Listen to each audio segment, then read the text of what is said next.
बोलिए श्री सद्गुरुदेव महाराज जी की जय। सर्व श्री आशुतोष महाराज जी की जय। सच्चे दरबारी की जय। आकाश मंडल में सूर्य के उदित होते ही सारे फूल खिल जाते हैं, परंतु इसमें आश्चर्य क्या? प्रशंसनीय है तो वो हार श्रृंगार का फूल जो आधी रात के घने अंधेरे में भी खिल उठता है। ठीक ऐसे ही सहज सुखद अनुकूल परिस्थिति में जिंदगी जिंदा दिली से तो हर कोई जी लेता है, लेकिन बात तो तब है जब असहज दुखद प्रतिकूल परिस्थिति में भी जिंदा दिली बुजदिली में परिवर्तित ना हो। लेकिन वास्तविकता के धरातल पर आकर अगर जिंदगी को देखें तो ज्यादातर लोग प्रतिकूल परिस्थितियों में हाथ खड़े कर जीवन भर भागने में बिता देते हैं, जिन्हें हम जीवन से हारे हुए लोग भी कहते हैं। किसी ने खूब कहा है, कमाले बुज़दिली है पस्त होना अपनी आंखों में, अगर थोड़ी सी हिम्मत हो तो क्या हो नहीं सकता। ये सच है। ज्यादातर लोग अपनी दुर्बलताओं को पहचानते नहीं, लेकिन यह भी उतना ही सच है कि अधिकतर लोग अपनी शक्ति के बारे में नहीं जानते। शेक्सपियर का कथन है, we know what we are but know not what we may be. हम यह तो जानते हैं कि हम क्या हैं, पर हम इस बात से अपरिचित रहते हैं कि हम क्या हो सकते हैं। इसी कारण जीवन के कठिन दौर से गुजरते हुए हम स्वयं को अकेला, हताश, दुखी, निराश किसी गहरी अंधेरी खाई में खड़ा पाते हैं, जिससे निकलने का हमें दूर दूर तक कोई रास्ता दिखाई नहीं देता। तब महसूस होता है कि दुनिया का कोई रिश्ता, कोई रुतबा, कोई वस्तु, कोई बाहरी ज्ञान हमें बाहर निकालने में सक्षम नहीं है। जिंदगी का यही एक ऐसा मोड़ है जहां पर हमें वास्तविकता का बोध होता है। सफर ए जिंदगी में जब भी कोई मुश्किल मुकाम आया, न गैरों ने तवज्जो दी, न अपना कोई काम आया। संसार के बड़े बड़े दिग्गजों को आपने इस खाई में खड़े देखा होगा। सबका एक ही सवाल होता है, क्या कोई है जो हमें यहां से बाहर निकाल सके? तो उत्तर किसी कवि की कलम ने देते हुए कहा, खोज करो एक ऐसे संबंध की जो अपने अधूरेपन, कमजोरियों की सीमा में न बंधा हो, बल्कि अपने असीमित सामर्थ्य से तुम्हारे सीमित दायरों को तोड़ दे। खोज करो एक ऐसे संबंध की जो अपनी क्षुद्र भावनाओं का दास ना हो, बल्कि तुम्हें विराटता के उन्मुक्त गगन में उड़ान भरना सिखा दे। खोज करो एक ऐसे संबंध की जो तुम्हारी कल परसों की गलतियों को ना देखे, बल्कि तुम्हारी आज की कोशिशों को सराहे। सफलता पर नजर ना रखे, तुम्हारे हर कर्म के पीछे छिपी हुई तुम्हारी भावना की कदर करे। खोज करो एक ऐसे संबंध की जिसे तुम्हें अपने बारे में बार बार समझाना ना पड़े, जो तुम्हें तुमसे ज्यादा समझता हो, जो तुमसे ज्यादा तुम्हारा अपना हो। अंत में कवि ने कहा, अगर जन्मों के तप के बाद तुम्हें कोई ऐसा मिल जाए तो घुटनों के बल गिरकर अपने आप को पूरे का पूरा उसे सौंप देना, क्योंकि तुम जिंदगी से इससे ज्यादा और कुछ मांग ही नहीं सकते हो। निस्संदेह हमारी खोज पूर्ण हुई। जिंदगी ने हमें सब कुछ दिया श्री गुरु महाराज जी के रूप में।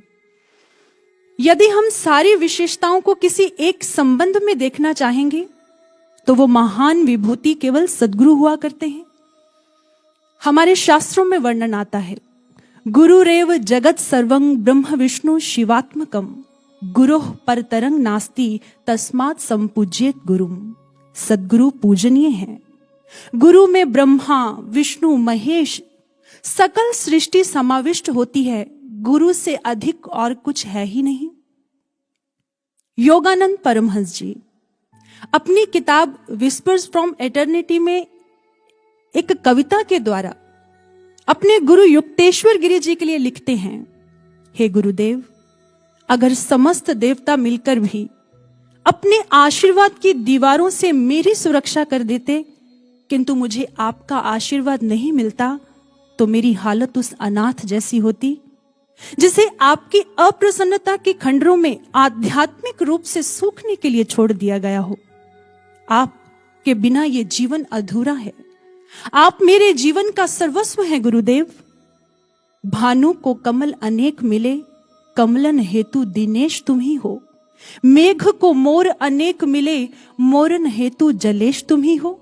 भूप को दास अनेक मिले, दासन हेतु नरेश तुम ही हो। तुमको भक्त अनेक मिले, पर मेरे तो हृदयेश तुम ही हो। एक बार किसी शिष्य ने श्री गुरु महाराज जी के पास जाकर कहा, महाराज जी, मेरे मन में दुविधाओं का कोहराम मचा हुआ है। मेरा मन बहुत अशांत है। कृपया कोई ऐसा सूत्र दें जो इन पर इस समय विराम लग सके। तो महाराज जी ने उसे कागज कलम लाने को कहा। फिर स्वयं अपने हाथों से श्रीमद् भगवत गीता की एक संस्कृतबद्ध पंक्ति व्याख्या सहित लिख दी। सुहृदं सर्वभूतानां ज्ञात्वा मां शांति मृच्छति। फिर मुस्कुराकर कहने लगे, जिसने हमें अपना सुहृद परम मित्र मान लिया, इतना सोचने भर से ही उसे शांति मिल जाया करती है। सोचिए, जिस साधक के हृदय आसन पर निरंतर गुरु के चिंतन का शासन हो, वहां पर चिंताएं भला कैसे ठहर सकती हैं? ठीक है, जीवन में कभी ऐसा मंजर भी आता है जब साधक शिष्य के मन को नकारात्मकता दबोच लेती है। गुरु मूक साक्षी बने रहते हैं, न बाहर से कोई आश्वासन, न भीतर से दर्शन।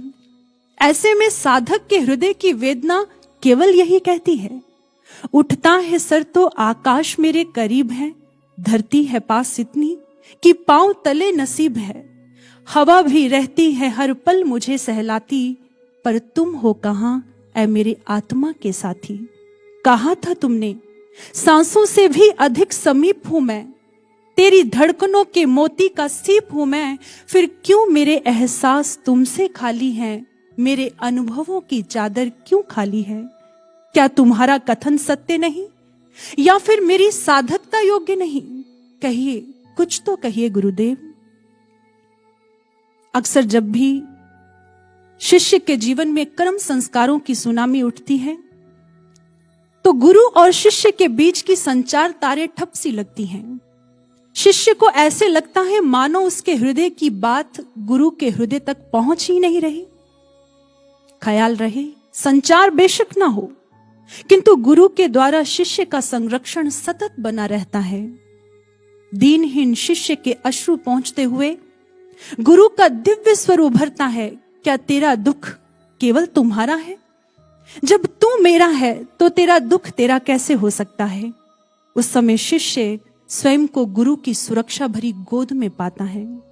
वो हमारे हर हाल से वाकिफ है साधकों, उनसे भला क्या छिप सकता है। एक बार महाराज जी बालकनी में खड़े हुए थे। खड़े खड़े आंखें मूंद ली, फिर अचानक बोले, हमारी दृष्टि में तो सब कुछ समा जाता है, तो सोचकर देखिए भला हम उनकी करुणामयी दृष्टि से कैसे वंचित हो सकते हैं। वो हमारे हर हाल से वाकिफ हैं। जब भी किसी भयानक स्थिति में हमें घिरा हुआ पाते हैं, तो उनका वात्सल्य भरा स्वर ममता से सहलाकर हमें कहता है, यूं ना तुम मायूस हो, कदमों में जहां रख दूंगा। क्या खो गया है जो हिम्मत हार बैठे हो, मुश्किलों में मैं तेरे बन ढाल संग चलूंगा। एक बार किसी शिष्य ने महाराज जी से कहा, गुरुदेव हमेशा मेरे साथ रहिए। महाराज जी ने कहा, ऐसे ही होगा। उसने पलट कर कहा, लेकिन कैसे होगा महाराज जी? आप अपने कक्ष में, मैं अपनी दुनिया में।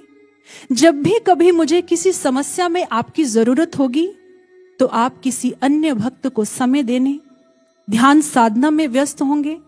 उस समय मैं स्वयं को बहुत अकेला अनुभव करूंगा महाराज जी। तो महाराज जी ने कहा, क्या तुम वो भजन नहीं सुने? हे ज्ञान रूप सतगुरु मुझको भी ज्ञान दे दो, करुणा के 4 छींटे करुणा निधान दे दो। गुरु देह स्वरूप नहीं, ज्ञान स्वरूप होते हैं। ज्ञान मिलते ही गुरु सत्ता हर शिष्य के हृदय में ज्ञान रूप में स्थापित हो जाती है। किंतु इस बात को न समझने के कारण साधक समस्या में आशीर्वाद की इच्छा से गुरु के बाहरी सानिध्य को पाने के लिए दौड़ता है। महाराज जी ने अक्सर अपने प्रवचनों में कहा, बाहर से केवल आश्वासन मिलता है। अगर शिष्य को आशीर्वाद की अभिलाषा है तो उसे भीतर से जुड़कर पुकार उठानी चाहिए। महाराज जी ने यह भी कहा, आपके जीवन में आने वाली कठिन परिस्थितियां, समस्याएं आती ही इसीलिए हैं कि आप अपने अंतःकरण में साधना में उतरकर गुरु से, प्रार्थना से जुड़ सको। और जो साधक अपने भीतर उतरकर गुरु के चिंतन से तार जोड़ता है, वो आत्मबल, प्रेरणा को पाकर अपने जीवन की हर बाधा को पार कर जाता है। जैसे बादल तभी बरसते हैं जब उनका संबंध समुद्र से होता है। समुद्र से संबंध टूटते ही वो अपना अस्तित्व खो बैठते हैं, केवल धूल भरी एक बदली बनकर रह जाते हैं। साधक में आत्मबल के लक्षण दिखाई नहीं देते, वो जीवन में हताश, निराश हो जाता है। एक बार मार्टिन लूथर बड़ी निराश अवस्था में बैठे हुए थे। उन दिनों उन्हें कुछ लोगों के घोर तानों और विरोध का सामना करना पड़ रहा था। जब उनकी पत्नी ने उन्हें इस मनोस्थिति में देखा तो काले वस्त्र पहनकर उनके सामने आकर खड़ी हो गई। मार्टिन ने पूछा, आज काले वस्त्र क्यों पहन रखे हैं? पत्नी ने कहा, क्या आप नहीं जानते, आज वो मर गए। मार्टिन ने कहा, कौन मर गए? पत्नी ने कहा, आज ईश्वर मर गए। मार्टिन ने हैरानी से कहा, ऐसा कैसे हो सकता है? ईश्वर कैसे मर सकते हैं? तब पत्नी ने बड़ा ही प्रेरणादायक उत्तर दिया, अगर ईश्वर नहीं मरे तो ईश्वर के होते हुए आप दुखी, हतोत्साहित, इतने भयभीत और चिंतित क्यों हैं? एक बार ऐसी ही निराशाजनक परिस्थिति से निकल रहे किसी शिष्य से श्री गुरु महाराज जी ने कहा, याद रखना, अगर तुम्हारे जीवन में कुछ तुम्हारे मन के अनुसार हो रहा हो तो अच्छा है, और अगर नहीं हो रहा हो तो और भी अच्छा है। उसने कहा, वो कैसे महाराज जी? महाराज जी ने समझाते हुए कहा, अगर जीवन में तुम्हारे मन का नहीं हो रहा तो निसंदेह वो ईश्वर के मन का हो रहा है, और जो ईश्वर के मन के अनुसार होगा वो तुम्हारे मन से कहीं अच्छा होगा, क्योंकि ईश्वरं यत् करोति शोभनम करोति। ईश्वर जो करते हैं अच्छा ही करते हैं, सदैव उन पर भरोसा रखो। मार्टिन लूथर को अपनी गलती समझ में आ गई। ईश्वर के होते हुए मैं निराश क्यों रहूं? भगवान पर भरोसा रख। अपने गिरे हुए उत्साह को उठाते हुए उन्होंने मुस्कुराते हुए अपनी पत्नी से कहा, तुम बिल्कुल ठीक कहती हो। संकट के समय में आशा, विश्वास, उत्साह को खो देना मानो शैतान के दल में सम्मिलित होने जैसा है। ईश्वर के होते हुए मैं निराश क्यों रहूं? मैं निराशा से थककर क्यों बैठूं? विंस्टन चर्चिल का कथन है, if you are going through hell keep going. अगर नरक से गुजर रहे हो तो गुजरते रहो।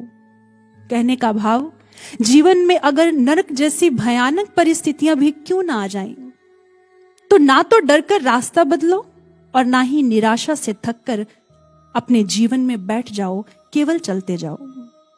एक साधक अपने विचारों की उधेड़-बुन में था। उस शिष्य के मन में एक चिंता चल रही थी कि भक्ति पथ पर बढ़ तो चले हैं, लेकिन मन में बहुत से विचार, विकार, जिनसे मन निरंतर उलझा रहता है। अभी तक वो नहीं बन पाए जो महाराज जी हमें बनाना चाहते हैं। और पल पल अनुभूतियों में श्री गुरु महाराज जी कहते हैं कि समय बहुत कम बचा है, फिर इतने कम समय में बदलाव कैसे हो पाएगा? क्या हम अंत तक चल पाएंगे? क्या हम अपनी मंजिल को प्राप्त कर लेंगे? तो अनुभव में उसको उत्तर देते हुए श्री गुरु महाराज जी ने कहा, जो मैं कहता हूं तुम केवल वही करते जाओ। अगर साधना के लिए कहा जाए तो साधना में जुट जाओ। अगर सेवा के लिए आदेश आए तो डटकर सेवा करो। फिर मस्त अंदाज में हवा में हाथ हिलाकर बोले, फिर इन विचारों विकारों की क्या औकात, इन्हें तो मैं चुटकियों में समाप्त कर दूंगा। तुम चिंता मत करो, जो तुम्हें कहा जाए तुम बस वही करते जाओ। एक ही मूल मंत्र अपनाओ, रुको नहीं, चलते जाओ। बहती नदी से जज्बे लिए बढ़ते जाओ। नदी के जज्बों को किसी कवि ने बड़ा सुंदर बयां किया। उसने कहा, रास्ता रोक रही चट्टाने, पत्थर से सब बंद मुहाने, पर्वत की पूरी कोशिश है उठती लहर दबाने की, मगर नदी ने जिद ठानी है सागर तक बह जाने की। चलने की इच्छा तो हर साधक में होती है, पर न जाने क्यों भक्ति पथ पर, सेवा क्षेत्र में निर्मित होने वाली परिस्थितियों और साधना पथ पर मन की आने वाली बाधाओं में उलझकर अक्सर साधक की सेवा साधना गति मंद पड़ जाया करती है। तो चलिए स्वयं से एक प्रश्न करते हैं, क्या हम चरेवैती धुन गुनगुनाने वाले दृढ़ साधक बनना चाहते हैं? उत्तर हां या ना में देने से पहले एक बात याद रखिएगा, अगर आप ऐसे दृढ़ साधक बनना चाहते हैं तो उसके लिए आपको वैसी सोच रखनी होगी, वैसे विचार रखने होंगे और फिर उन विचारों के अनुरूप कर्म करने होंगे। सफलता तभी प्राप्त होगी। सफलता एक परिणाम है जिसकी शुरुआत कहां से होती है? चलिए एक उदाहरण से समझते हैं। मान लीजिए आपने एक पेड़ पर फल लगा देखा, आप कहें कि यह फल कहां से आया? जाहिर सी बात है, पेड़ से। अब प्रश्न है कि पेड़ कहां से आया? तो उत्तर बड़ा ही आसान है, छोटे से पौधे का विशाल रूप है पेड़। अब गहराई से देखें कि वो छोटा सा पौधा कहां से आया, तो पाएंगे एक नन्हे से बीज ने धरती की गहराई में मौन तपस्या की, वही पेड़ के होने का कारण है। कहने का भाव, जैसे उस मीठे फल का स्रोत बीज है, ऐसे ही सफलता रूपी मीठे फल का भी कोई ना कोई बीज जरूर है। और क्या नाम है उस बीज का? वो है हमारी सोच, हमारे विचार। लेकिन जैसे दुनिया का हर बीज हमें मीठा फल नहीं दे सकता, ऐसे ही हमारा हर विचार हमें सफलता नहीं दे सकता। साधकों, विशेष फल पाने के लिए जैसे विशेष बीज होते हैं, ऐसे ही साधना पथ पर विशेष सफलता पाने के लिए साधकों को विशेष उत्कृष्ट दिव्य विचार रखने होंगे। अगर आज हमारे भीतर में ऐसे विचार नहीं है, तो हमारे मन की इस अवस्था का जिम्मेदार कौन? प्रश्न है, मान लीजिए आप कहते हैं कि मेरा मन अच्छे विचार अच्छी सोच नहीं रख पा रहा, तो क्या इसके लिए संसार दोषी है? बिल्कुल नहीं, क्योंकि बाहर की परिस्थिति और भीतर के विचारों में अंतर होता है। बाहर की परिस्थिति कैसी भी क्यों ना हो, लेकिन मन में कैसे विचार रखने हैं, इसमें हम स्वतंत्र होते हैं। कोई हमें मजबूर नहीं करता कि नकारात्मक स्थिति में नकारात्मक सोचना ही सोचना है। लेकिन हमें लगता है हमारे विचारों की चाबी बाहर है, इसलिए हम बाहर दोष लगा देते हैं। मन के विचारों का बहुत ही सुंदर चित्रण किया मनोवैज्ञानिक विक्टर फ्रैंकल ने अपनी आत्मकथा में। द्वितीय विश्व युद्ध के समय जब हिटलर ने यहूदियों को जेल में डालकर पशु से बदतर हालत में रखा, तो असंख्य लोग मर गए। उसी समय उस मनोवैज्ञानिक को भी पकड़कर परिवार सहित जेल में डाल दिया गया। धीरे धीरे परिवार के सदस्य भी मर गए। वो लिखते हैं, जेल की भयानक परिस्थिति और प्रतिदिन के अत्याचारों में उन्हें यह भी नहीं पता होता था कि कल तक वो जीवित रहेंगे भी कि नहीं। तब उन्होंने सोचा, मैं बाहर की परिस्थिति नहीं बदल सकता, लेकिन एक स्वतंत्रता अभी भी मेरे पास है जो मुझसे कोई नहीं छीन सकता। वो है, मैं इस परिस्थिति में भी कैसे रिस्पॉन्ड करता हूं, मैं कैसे विचार रखता हूं।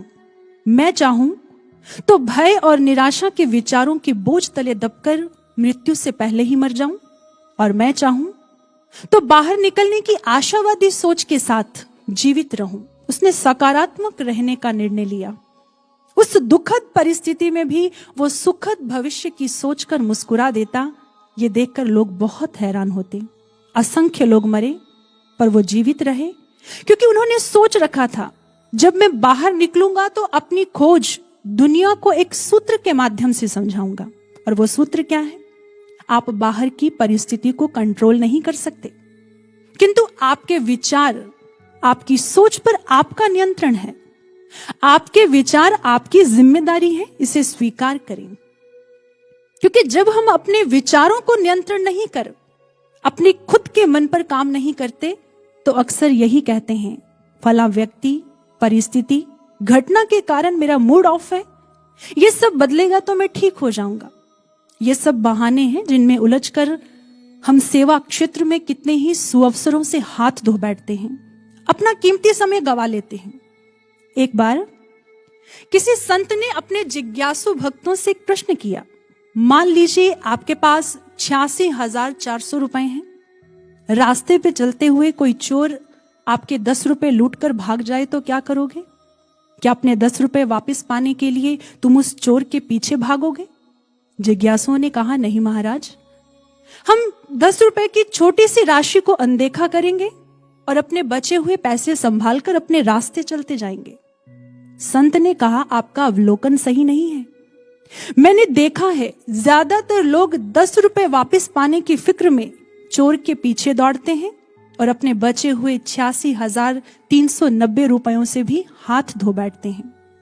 फिर उन्होंने विस्तार से समझाया, ये 86,400 हमारे प्रतिदिन के सेकंड हैं। अक्सर हम किसी के साथ 10 सेकंड की हुई बात की नाराजगी, कहा सुनी के गुस्से को दिन भर सोचकर जलते रहते हैं और अपने 86,390 सेकंड नष्ट कर लेते हैं। कहने का भाव, नकारात्मकता हमारे पूरे दिन की ताजगी छीन कर ले जाती है। हमें पॉजिटिव एटीट्यूड अपनाना चाहिए, क्योंकि हमारी खुशी इस बात पर निर्भर नहीं करती है कि हमारे साथ क्या हुआ है, बल्कि इस बात पर निर्भर करती है कि जो हुआ है उसे हम कैसे देखते हैं। ग्रीक फिलोसोफर एपिक्टेटस कहते हैं, दुनिया में ज्यादातर लोग अपनी कठिनाइयों से परेशान नहीं हैं, बल्कि उन कठिनाइयों को देखने के तरीके से परेशान है। एक बस कंडक्टर ड्राइवर के साथ एक ही रोड पर 20 सालों से काम कर रहा था। थोड़े से पैसेंजर चढ़ते, सबको वो चेहरे से पहचानते थे। किसने कहां से चढ़ना है, कहां उतरना है, टिकट कटता, बड़े ही मस्त अंदाज में जिंदगी चल रही थी। लेकिन एक दिन उस बस में 6 फुट लंबा पहलवान चढ़ गया। सब देखकर हैरान, क्योंकि चेहरा नया था। अब छोटे कद के कंडक्टर ने पास जाकर बड़ी धीमी दबी आवाज में कहा, टिकट। तो आगे से रोबदार उत्तर आया, पहलवान टिकट नहीं लेता है। इतना सुनते ही कंडक्टर चुप। हफ्तों यही सिलसिला चलता रहा। कंडक्टर को लगा कि बाकी पैसेंजर क्या सोचेंगे।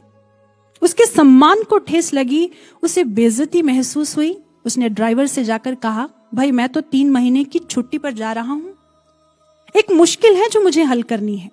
घर जाते ही उसने प्रोटीन शेक ऑर्डर किया, जिम ज्वाइन किया, सेल्फ डिफेंस क्लासेस अटेंड की, अपने कॉन्फिडेंस को बिल्ड कर इसी सोच के साथ वापस लौटा, कुछ भी हो जाए उस पहलवान को तो आज टिकट देना ही देना है। ऐसे कैसे टिकट नहीं लेना, टिकट तो सबको लेना पड़ता है। आज जैसे ही वो गया तो उसने रोबदार आवाज में कहा, टिकट। तो आगे से वही प्रतिदिन की तरह उत्तर आया, पहलवान टिकट नहीं लेता है। उसने थोड़ा रोष से भरकर कहा, तो पहलवान टिकट क्यों नहीं लेता है? तो पहलवान ने मुस्कुराते हुए कहा, बंधु नाराज क्यों होते हो, मेरे पास गवर्नमेंट का दिया हुआ ऑल इंडिया बस पास है, पहलवान इसलिए टिकट नहीं लेता है। यह सुनते ही कंडक्टर हैरान हो गया। सोचकर देखिए उसकी हालत क्या हुई होगी। अक्सर हम भी अपने जीवन में ऐसे ही करते हैं।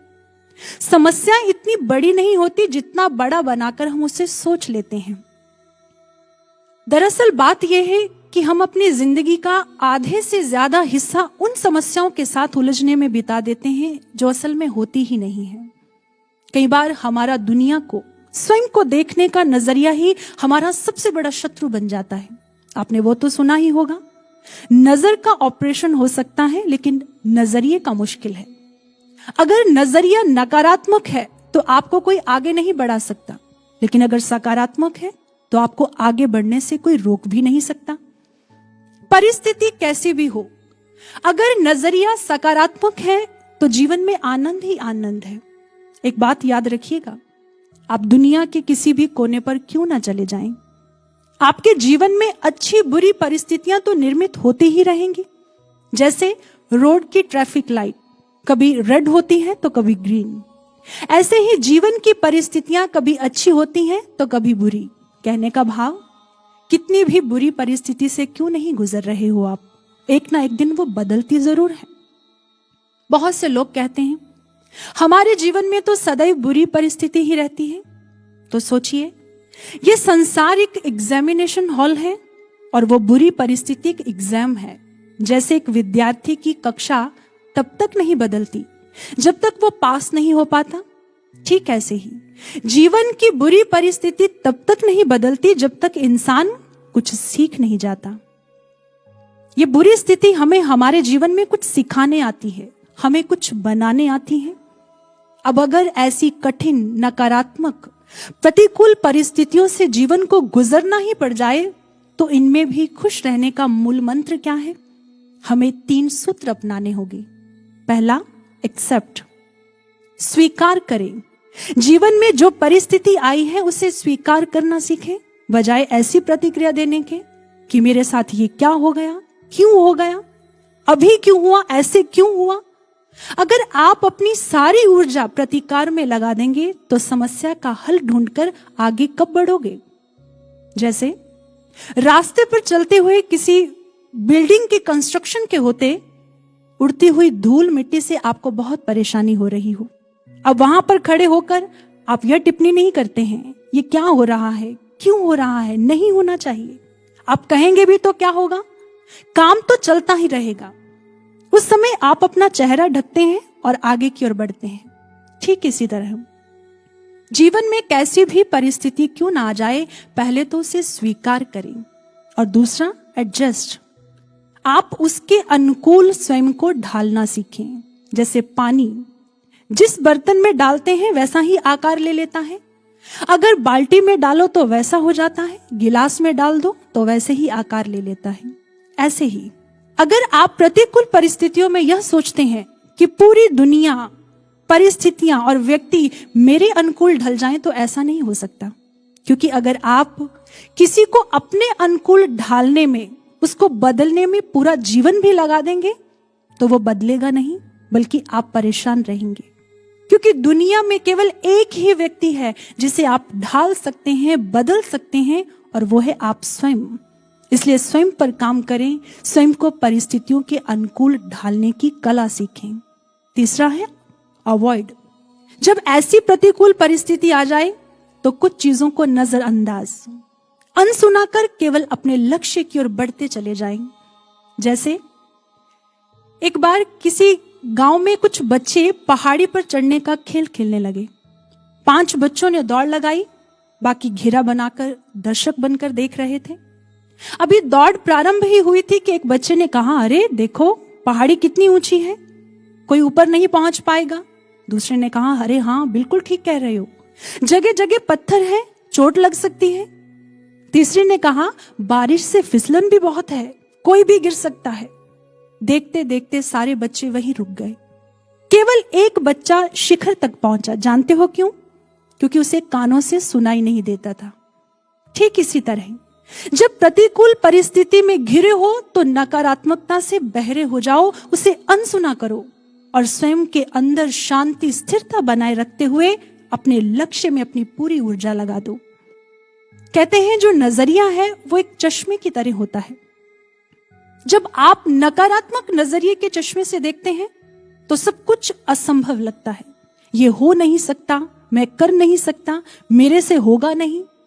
लेकिन जब आप सकारात्मक नजरिए के चश्मे से देखते हैं तो सब कुछ संभावनाओं में बदल जाता है। मैं कर सकता हूं, मेरे से हो जाएगा, मैं करके दिखाऊंगा। इसलिए किसी ने खूब कहा है, जब आप दुनिया को, परिस्थितियों को, समस्याओं को और स्वयं को देखने का नजरिया बदलने लगते हैं तो बाहर की चीजें खुद ब खुद बदलना शुरू हो जाती हैं। ये विचार कहने में जितना अच्छा लग रहा है, सुनने में भी उतना ही अच्छा लग रहा है। लेकिन परिस्थिति के आते ही ये विचार हमारे जीवन में काम कर पाए, हमारे जीवन में बदलाव लेकर आए, ये कैसे हो पाएगा? वैज्ञानिकों ने एक शोध से प्रमाणित किया।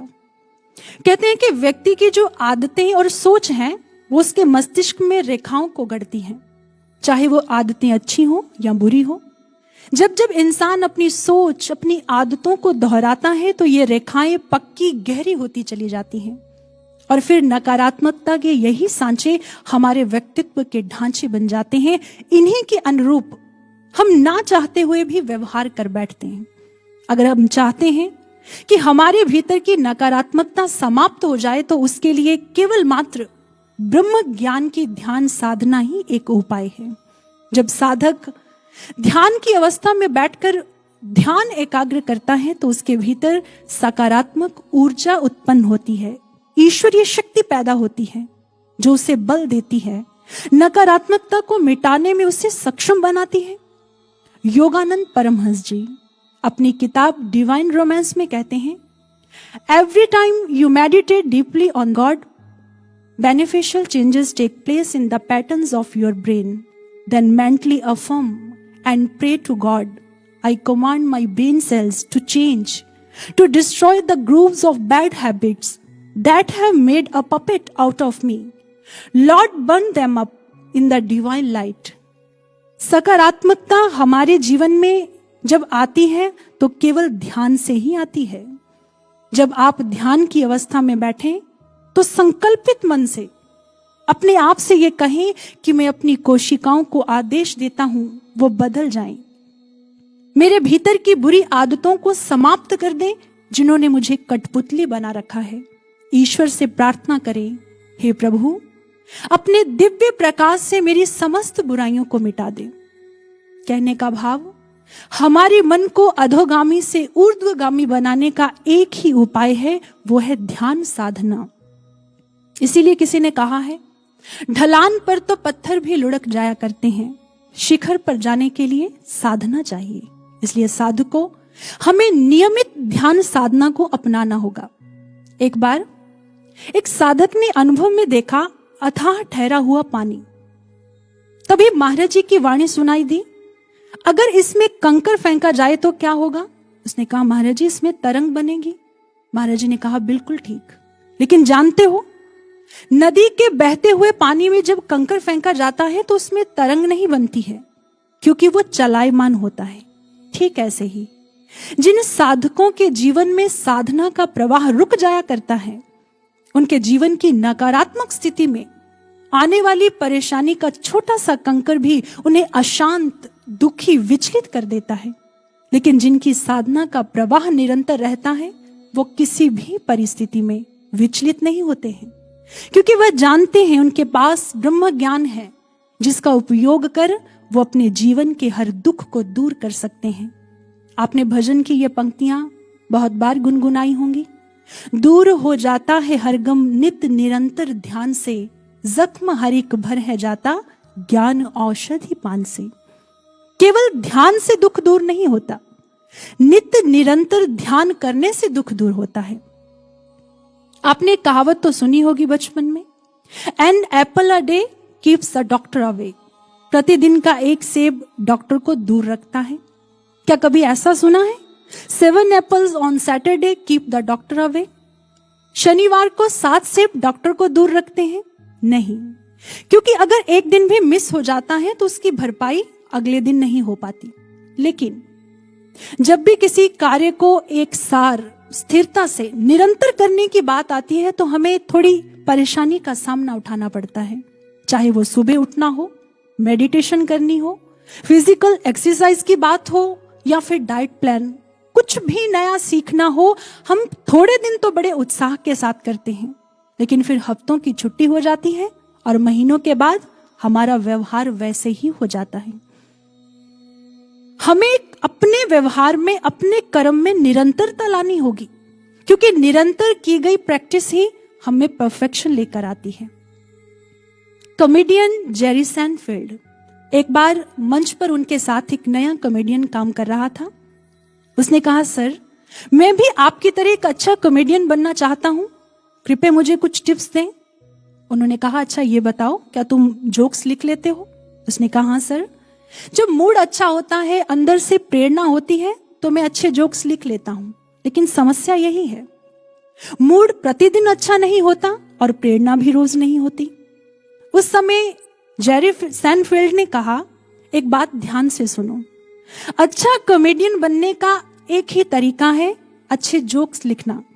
और अच्छे जोक्स लिखने का एक ही तरीका है बहुत से बुरे जोक्स लिखना, और बहुत से बुरे जोक्स लिखने का एक ही तरीका है हर दिन लिखना। जब तुम निरंतर लिखोगे तो तुम्हें पता ही नहीं चलेगा कब तुम अच्छे जोक्स लिखने लग गए। ठीक यही सूत्र हम साधकों को साधना में अपनाना होगा। कुछ भी फ्री नहीं मिलता, दाम तो चुकाना ही पड़ता है। ठीक इसी तरह साधना पथ पर यह दाम हम साधकों का निरंतर प्रयास है। चाहे वो किसी बुरी आदत को बदलना है, किसी नई आदत को सीखना है, ध्यान साधना करनी है। आप जानते हो निरंतर ध्यान साधना से हमें क्या लाभ होगा। इसके लिए हमारे महापुरुषों ने कहा, सांस सांस सिमरो गोविंद, मन अंतर की उतरे चिन। अगर अभी तक जीवन में चिंताएं समाप्त नहीं हुई हैं पूर्ण रूपेण, तो इसका सीधा सा अर्थ है हमारी साधना में निरंतरता की कमी है। जब हम ब्रह्म ज्ञान की निरंतर ध्यान साधना करेंगे तो वह हमारे भीतर से चिंताओं का समूल नाश तो करेगी ही, साथ में हमें हर परिस्थिति में डटकर लड़ने में सक्षम बनाती है। इसलिए नियमित ध्यान साधना को अपनाना होगा।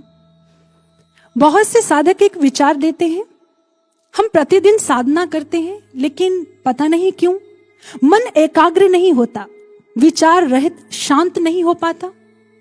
ऐसा ही एक प्रश्न साधक ने महर्षि अरविंद जी से किया, तो जानते हो उन्होंने बड़ा सुंदर उत्तर दिया एक उदाहरण के साथ। उन्होंने कहा, नींद से जब हम उठते हैं तो हमारे तन और मन में स्फूर्ति होती है, लेकिन कई बार जब हम सोकर उठते हैं तो सर भारी होता है, शरीर में थकान होती है, हम ऊर्जावान महसूस नहीं करते। तो इसका सीधा सा उत्तर है हम ठीक से सोए नहीं।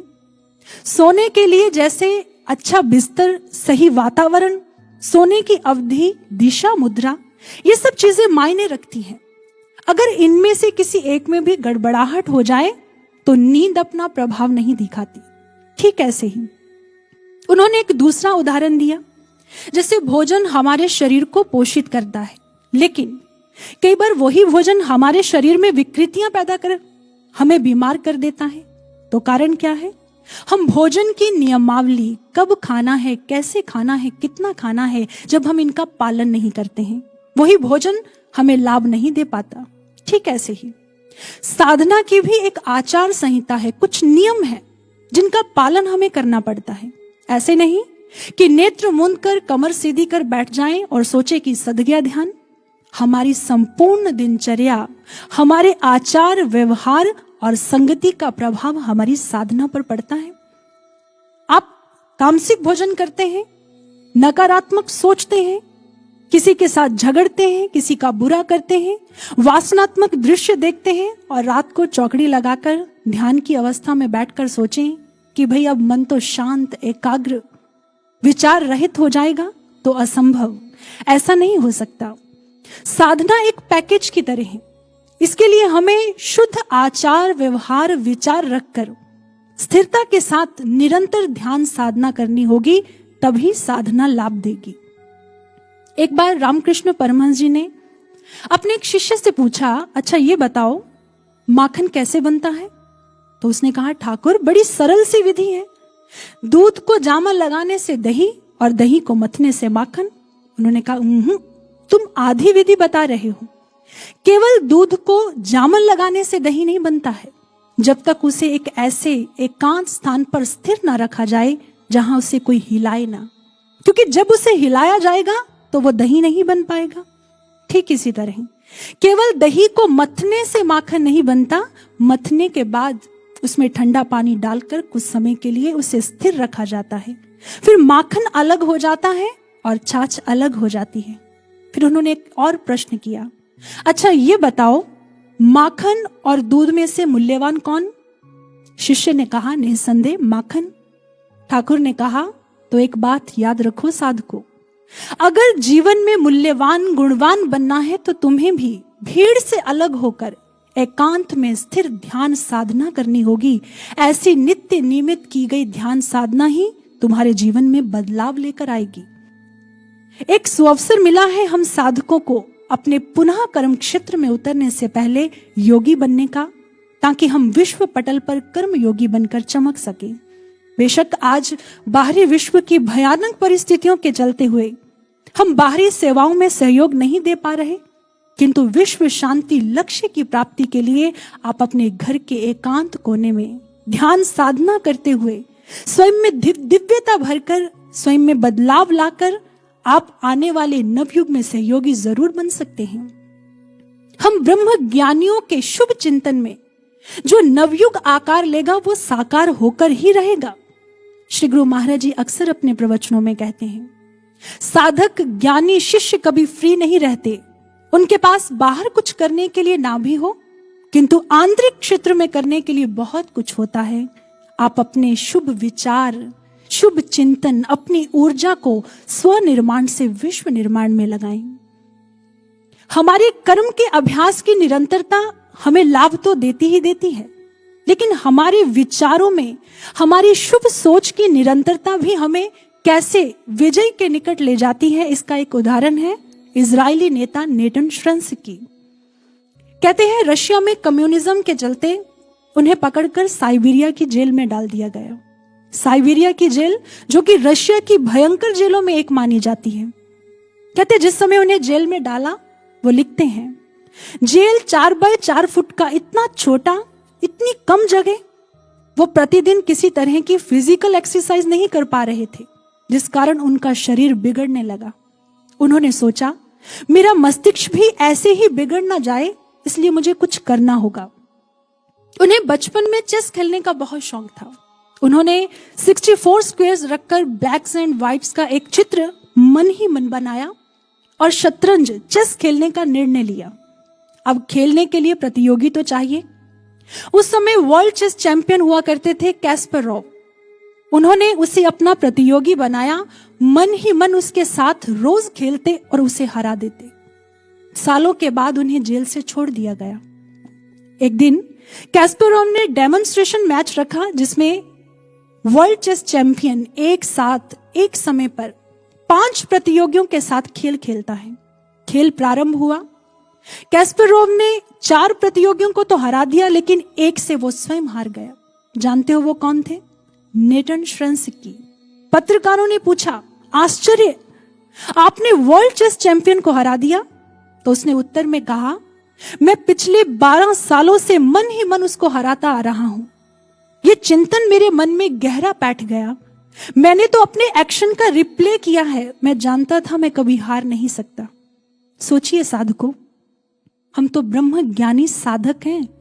जब हम अपने लक्ष्य को चित्त में बसाकर शुभ विचारों से, शुभ चिंतन के साथ शुभ कर्म करते हुए आगे बढ़ेंगे, तो हमारे अंतःकरण में की गई ये तैयारी नवयुग में दिखाई देगी, हमें निश्चित ही जीत दिलवाएगी। क्योंकि हमारे पास वो ब्रह्म ज्ञान है जिसे पाकर असंभव भी संभव हो जाया करता है। लेकिन कहते हैं ब्रह्म ज्ञान एक खजाना है जिसकी चाबी है अभ्यास। हमें निरंतर अभ्यास करना होगा। कठिन परिश्रम हमारे भविष्य को आरामदायक बनाता है, तो आलस्य हमारे वर्तमान को। अगर जीवन को संवारना चाहते हैं तो केवल ज्ञान ले लेना पर्याप्त नहीं है। ज्ञान के पश्चात हमें नित्य निरंतर ध्यान साधना का अभ्यास करना होगा, क्योंकि इस ज्ञान को पाकर भी अगर हमने अभ्यास नहीं किया तो हमारी हालत कैसी है? शास्त्रों में वर्णन आता है, पुण्य तटाके त्रिषितः सदैव भूतेपि गेहे क्षुदितः समूढ़ः कल्पद्रुमे सत्यपि वै दरिद्रः गुरुवा दियोगे अपि ही यह प्रमादी। जो साधक गुरु से ज्ञान को पाकर भी ध्यान साधना का अभ्यास नहीं करते हैं, आलसी परमादी बने रहते हैं, ऐसे साधक, ऐसे ज्ञानी शिष्यों को उस मूर्ख के साथ तुलना की गई है जिसके पास पानी तो है लेकिन वो प्यासा है, भोजन है लेकिन वो भूखा है, और कल्प वृक्ष के नीचे बैठकर भी दरिद्र है। ज्ञान जीवन को संवारने के लिए मिला है, लेकिन ये हम पर निर्भर है। हम संवरना चाहते हैं, हम निखरना चाहते हैं कि बिखरना चाहते हैं, निर्णय हमारा है।